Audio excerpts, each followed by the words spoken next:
La femme se réveilla, brûlée par la chaleur du soleil. À ce moment-là, la température à l'intérieur du véhicule avait déjà atteint 100 degrés Fahrenheit.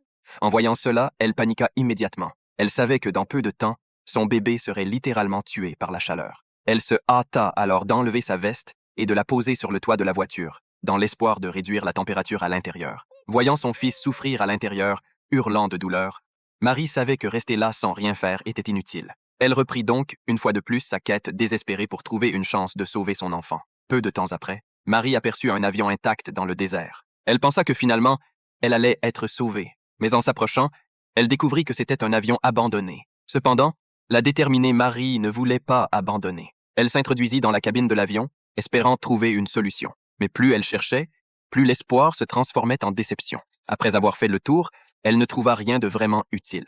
Dans un moment de désespoir, elle regarda son briquet et eut une idée, peut-être un moyen d'attirer l'attention. Elle se força à trouver un pneu, qu'elle poussa en bas, puis mit le feu. La fumée noire s'éleva instantanément, couvrant une grande partie du ciel. Elle espérait que quelqu'un, quelque part, puisse voir cela. À ce moment-là, Marie devait partir rapidement. Son fils de 4 ans était toujours coincé dans la voiture. Lorsqu'elle revint, elle trouva son bébé déjà inconscient à cause de la déshydratation. En voyant cela, en tant que mère, elle n'eut d'autre choix que d'essayer de le réveiller en l'appelant, mais cela ne servait à rien. Marie versa l'eau qu'elle avait réussi à trouver sous la voiture, espérant réduire la température à l'intérieur. Ensuite, elle attrapa une branche sèche à proximité et la plaça devant l'avant de la voiture. Puis, elle alluma cette branche avec le briquet. En voyant la fumée blanche s'échapper, elle commença à agiter les bras et elle souffla la fumée épaisse dans les conduits de ventilation de la voiture.